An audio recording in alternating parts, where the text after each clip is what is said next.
I never thought a weekend at Lake Wister would shatter my world. I'm Catherine, married to my high school sweetheart Mark, the man whose laughter could chase away any storm. Until now. We headed out for a getaway with his closest friends, craving the wild freedom of the outdoors, the scent of pine, and the calm of glassy waters. I was ready to escape the grind, to reconnect under open skies, but something shifted in the shadows of that campsite. As the fire crackled and secrets whispered in the night, I found myself teetering on the edge of a betrayal I never saw coming. What did I do that could unravel everything I hold dear? Picture this. I'm standing on the edge of a memory, the kind that cuts so deep you can still smell the pine and feel the grit of dirt under your nails. My name's Catherine, 32 years young, a graphic designer who spends way too much time hunched over a laptop, dreaming of wide-open spaces. I've got a thing for the outdoors. Always have. There's something about the raw, untamed world that makes my heart race, pulls me out of the digital haze, and reminds me I'm alive. I'm married to Mark, my high school sweetheart, now 34, and a mechanic with hands rough as sandpaper, but a laugh that could light up the darkest room. We've been together for over a decade, hitched for 8 of those years, and while our bond is rock solid, I'd be lying if I said the spark doesn't flicker in the mundane day-to-day.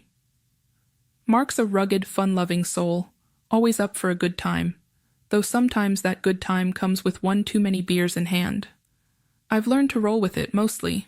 We're not alone in this story, though. Mark's got a crew of 4 best friends who've been in our lives since forever, and they're tagging along for what's supposed to be a weekend escape at Lake Wister, Oklahoma.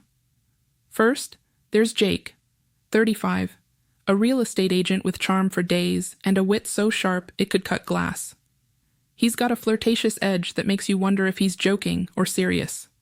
Sometimes I catch myself laughing a little too hard at his quips. Then there's Tom, 33, an accountant who's quieter than a shadow, always watching, taking in more than he lets on. You'd think he's got secrets tucked behind those steady eyes. Ryan, 36, is the loud one, a construction worker who fills any silence with his booming voice and larger-than-life energy. He's the guy who turns every gathering into a party. And finally, Ethan, 31, a teacher with a thoughtful streak, the kind of person who grounds the chaos with a calm word or two. He's the voice of reason when things get messy. I've known these guys for years through Mark, and while we're close in that friendly, familiar way, I've always kept a polite distance. Being the only woman in this tight-knit circle, I've felt the need to carve out my own space, to not blur any lines. But this trip? It felt different from the start. I was buzzing with excitement, itching to break free from the grind of deadlines and laundry piles. A weekend by the lake with Mark and the guys promised a reset, time to bond, to breathe in the wild, to just be. Packing our gear was like a ritual: fishing rods, coolers stuffed with snacks and drinks, sleeping bags, and that old tent we've had since our first camping trip as a couple. The drive up to Lake Wister was all winding roads and easy chatter, Mark's hand on the wheel, cracking jokes about the last time we all went fishing and how I managed to tangle my line in a tree. The memory of that drive still lingers, but it's the first morning at Lake Wister that really sets the stage for everything. I woke up to the sound of birds chirping, their songs weaving through the crisp dawn air, like a melody I'd forgotten I needed. The smell of coffee brewing over a small campfire hit me next, pulling me out of the sleeping bag with a groggy smile. Mark was already up, poking at the fire with a stick, his flannel shirt rolled up to his elbows, looking every bit the outdoorsman he loves to be. We shared a quiet moment by the lake, just the two of us, casting our lines into the glassy water, while the rest of the guys were still fumbling with their gear back at camp. The silence between us wasn't heavy. It was comfortable, like slipping into an old pair of boots. The water rippled with each cast, and I couldn't help but feel a little thrill every time my line tugged, even if it was just a nibble. Soon enough, Jake sauntered over, his grin wide as he watched me reel in nothing but air for the 3rd time. "Need a lesson, Cat?" he teased, stepping closer with a playful wink that made my cheeks warm despite the cool morning. "I'll show you how it's done, darlin'." His tone was all charm, dripping with that flirty edge he can't seem to turn off, and I rolled my eyes but laughed anyway, brushing it off. From a few yards away, Tom sat on a rock, barely looking up from the notebook he was scribbling in. Whatever he was writing, he kept it to himself, his face unreadable as always, like he was cataloging the world in secret. I caught his eye for a split second, and he gave a small nod before going back to his thoughts. Meanwhile, Ryan's voice boomed across the campsite as he cranked up a portable speaker, classic rock blasting through the stillness. The guy's energy is a force of nature. There's no ignoring him when he's in party mode, belting out lyrics like he's on stage instead of in the middle of nowhere. Ethan, on the other hand, was a steady presence as he walked over to help me bait my hook. His hands were careful, precise, and his calm demeanor was a stark contrast to Ryan's chaos. "Don't let Jake get to you," he muttered with a small smile, his voice low enough that only I could hear. "He's all talk." I nodded, grateful for the quiet reassurance as we worked together, the sticky bait squishing between my fingers. The sun climbed higher in the sky, painting the lake in shades of gold, and every now and then, one of us would reel in a small catch. The glint of fish scales in the sunlight felt like little victories, each one met with cheers or playful jabs about. As the day at Lake Wister wore on, the sun dipped lower, casting long shadows over the campsite, and the air grew thick with the scent of grilled burgers and the smoky haze of the campfire. We'd spent hours by the lake, fishing and swapping stories, but by evening, the mood had shifted to something looser, wilder. Mark, my ever-enthusiastic husband, had knocked back one too many beers, his laughter growing sloppier with each sip. I watched him with a mix of amusement and concern as he stumbled away from the fire, mumbling something about needing to check the fishing gear down by the water's edge. His boots scuffed against the dirt, and before I could call out to him, he tripped over a tangle of rods and nets, landing in a heap near the shore. To top it off, in some clumsy attempt to adjust himself, his jeans were halfway down, leaving him sprawled there in an embarrassing mess. He didn't even get up, just let out a loud snore, already passed out cold. The sight was too much. Jake was the first to lose it, doubling over with a guffaw as he fumbled for his phone, snapping a quick picture. "This is pure gold, Cat. Blackmail material for life," he crowed, barely able to get the words out through his laughter. Ryan was next, his booming voice echoing across the lake as he howled, clutching his sides like he might split apart. Even Tom, who rarely shows much emotion, let a faint smirk creep across his face, his eyes glinting with quiet amusement. Ethan just shook his head, a mix of disbelief and secondhand embarrassment on his face, muttering something about Mark never living this down. And me? I couldn't hold back either. My sides ached as I laughed harder than I had in months, tears prickling at the corners of my eyes. There was something so absurd, so human about Mark's antics, and despite the embarrassment, I felt this warm rush of affection for him, for all his flaws and wild ways. After we'd calmed down a bit, I grabbed an old blanket from the pile near the fire and draped it over him, tucking it around his shoulders as he snored on, oblivious to the world. The day had taken its toll, though, and exhaustion settled into my bones. I decided to call it a night, leaving the guys to their late-night chatter around the flickering flames. I crawled into my small tent, the fabric rustling as I zipped it shut behind me.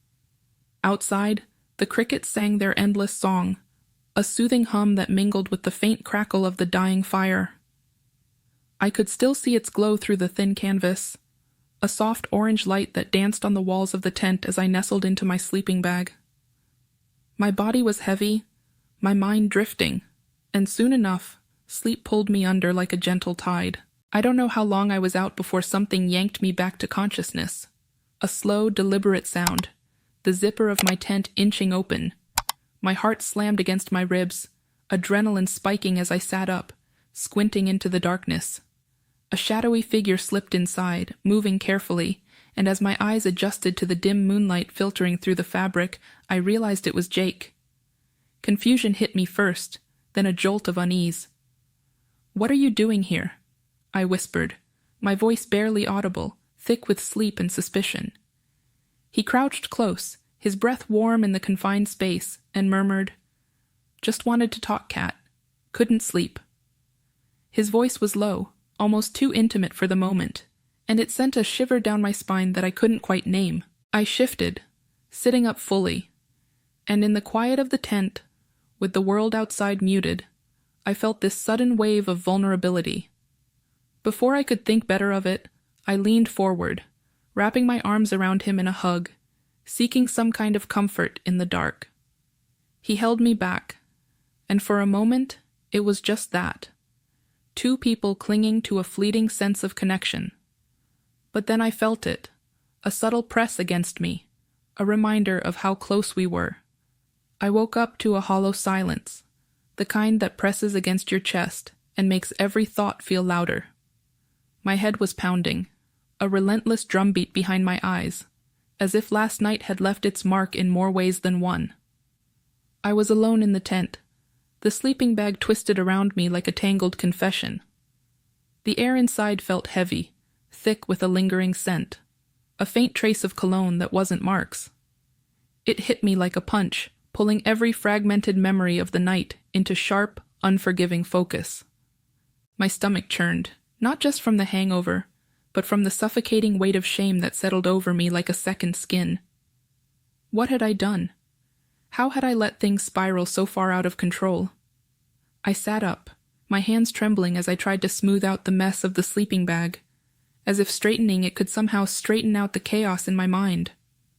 My clothes were rumpled, tossed carelessly to the side, and every little detail felt like evidence screaming at me. I needed to pull myself together, to bury whatever had happened under a mask of normalcy before anyone could see the cracks. I fumbled for my jacket, zipping it up with shaky fingers, and ran a hand through my tangled hair, trying to erase any sign of the night's recklessness. My breath came in short, uneven bursts as I braced myself to step outside, knowing I couldn't hide in here forever. Pushing the tent flap open, I squinted against the pale morning light. The campsite was eerily quiet, the fire nothing but a pile of cold ashes now, a stark contrast to the warmth and laughter it had held just hours ago. Mark was still down by the water's edge, sprawled under the blanket I'd draped over him, snoring softly amidst the fishing gear. He looked so peaceful, so unaware, and that innocence clawed at me, deepening the guilt that already felt like it might swallow me whole. I stood there for a moment, frozen, watching the steady rise and fall of his chest, wondering how I could ever look him in the eye again. The rustle of movement snapped me out of my thoughts. One by one, the guys emerged from their tents, their faces a mix of forced casualness and something darker, something unspoken. Jake was first, stretching with an exaggerated yawn, but when his eyes met mine, there was a sly smirk tugging at the corner of his mouth. It wasn't playful, not like his usual teasing. It was knowing, and it made my skin crawl. I looked away quickly, my face burning, only to catch Tom stepping out next. He didn't meet my gaze at all, his eyes fixed on the ground as he busied himself with folding up his sleeping pad, his movements stiff and deliberate. The guilt in his posture was almost tangible, and it mirrored the storm raging inside me. Ryan, always the loud one, came out with an over-the-top cheerfulness that felt like a slap. "Morning, Cat. Sleep well?" he bellowed, his grin too wide, his tone too bright, as if he could drown out the tension with sheer volume. I mumbled something incoherent, my throat tight, and turned my attention to Ethan, who was already packing up his gear with a muttered excuse about needing to head out early. His voice was clipped, his eyes darting everywhere but at me, and I felt the weight of his avoidance like a physical thing. We all moved through the motions of breakfast prep, the clatter of pans and the forced small talk hanging in the air like a fog. Someone mentioned eggs, another suggested coffee, but the words felt hollow, a flimsy attempt to pretend everything was fine. I kept my head down, focusing on the mundane task of cracking shells into a bowl, but my mind was spiraling, a relentless loop of questions and regrets. How could I face Mark after betraying him in a way that cut so deep? How could I stand here, surrounded by these men I'd thought were friends, without seeing the shadows of what had unfolded in the dark? Every glance, every awkward pause felt like a reminder of the lines we'd crossed, the trust we'd shattered. I wanted to scream, to demand answers, to rewind time. As I stood there, the weight of the morning pressing down on me, I forced myself to keep moving, to act like nothing was wrong, even though every fiber of my being screamed otherwise. The campsite was a minefield of unspoken truths, and I was tiptoeing through it, praying I wouldn't trip over my own guilt. Mark had finally stirred from his spot by the lake, groaning as he rubbed his eyes and shuffled back toward the group, his hair a mess and his flannel shirt half untucked. He looked at me with that sleepy, lopsided grin of his, the one that used to make my heart skip, but now it just twisted the knife deeper. "Hey, Kat, you good? Didn't hear you come down to check on me last night," he said, his voice rough from sleep and too much beer. I forced a smile, the corners of my mouth trembling as I fought to keep my composure. "Nope, just a quiet night," I lied, my voice betraying me with a slight quiver that I hoped he wouldn't notice. My hands clenched into fists at my sides, hidden behind the bowl I was still pretending to busy myself with. Mark chuckled, oblivious as ever, and started rambling about how he must have looked like a fool sprawled out by the water, reenacting his clumsy fall with exaggerated gestures. His laughter was so genuine, so carefree, that it drowned out everything else for a moment, except the roar of guilt thundering in my head. It was a storm I couldn't escape, a relentless wave crashing over me, reminding me of every wrong choice, every fleeting moment of weakness that had led to this unbearable mess. I tried to nod along, to laugh at his self-deprecating jokes, but my eyes kept darting around the campsite, searching for any sign that the others might crack under the pressure. That's when I caught it, Jake leaning in close to Ryan near the edge of the clearing, his voice a hushed murmur I couldn't make out. Their heads were bent together, and every so often their glances flicked toward me, sharp and loaded with something I couldn't read. My stomach dropped, a cold sweat prickling at the back of my neck. What were they saying? Did they think I was too broken to notice? Or worse, were they on the verge of letting something slip, of unraveling everything right here in front of Mark? I was paralyzed, rooted to the spot, my breath shallow as fear coiled tighter around my chest. One wrong word, one careless look, and the fragile web of lies I was clinging to could collapse. The tension was suffocating, and it only got worse when Ethan suddenly appeared at my side. Mark had wandered off to pack the cooler with Ryan's help, their voices fading as they argued over how to Tetris the ice packs in just right. Ethan's face was pale, his jaw tight, and I could see the conflict etched into every line of his expression. He grabbed my arm gently but firmly, pulling me a few steps away from the others, out of earshot behind a cluster of trees. "Kat, we need to talk," he whispered, his voice low and urgent, each word heavy with a burden I didn't want to face. My heart raced as I braced myself, already knowing I wouldn't like what came next. "I feel terrible about everything," he started, his eyes searching mine for something, forgiveness maybe, or understanding. "I can't keep pretending it didn't happen. I think we need to tell Mark, clear the air. It's the only way to move forward, to stop this from eating us alive." His words hit me like a physical blow, stealing the air from my lungs. Tell Mark? The very thought sent a surge of panic through me, sharp and electric, making my vision blur at the edges. I shook my head frantically, stepping back as if I could physically distance myself from the idea. "No, Ethan, please," I begged, my voice cracking as tears welled up, hot and stinging. "I can't lose him over one stupid night. I can't. You don't understand what he means to me, what we've built. If he finds out, it'll destroy the rest of that trip at Lake Wister passed in a haze, like I was watching myself from a distance, going through the motions but not really there." Packing up the camp was a mechanical process, folding the tents, stuffing gear into bags, kicking dirt over the cold ashes of the fire pit. My hands moved on their own, but my mind was elsewhere, trapped in a loop of regret and dread.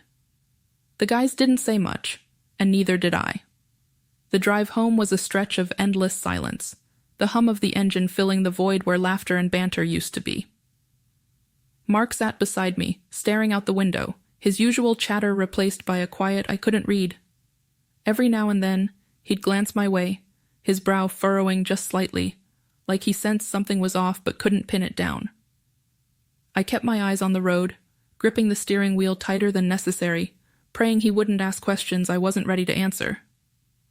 No one brought up that night, not a single word about the shadows that had shifted between us all. It was as if we'd made an unspoken pact to bury it, to pretend it never happened, but the weight of it hung over us like a storm cloud waiting to break. Mark never mentioned his fleeting suspicion again. That little moment by the lake when he'd asked if I was okay. His voice tinged with something I couldn't quite place. But I can't shake the feeling that he knows something's wrong, even if he doesn't have the words for it. I see it in the way he looks at me sometimes. A flicker of doubt in his warm, trusting eyes.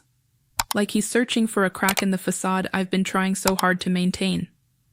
It cuts deeper than I can say, knowing that I've put that uncertainty there, that I've tainted something so pure with my own weakness. I keep waiting for him to confront me, to demand answers, but he doesn't. Maybe he's afraid of what he'll find if he digs too deep. Or maybe I'm just projecting my own guilt onto him, seeing shadows where there are none.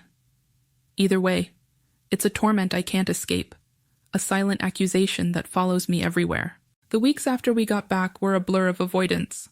I threw myself into work, taking on extra projects, staying late at the office, anything to keep my mind occupied and my distance from Mark.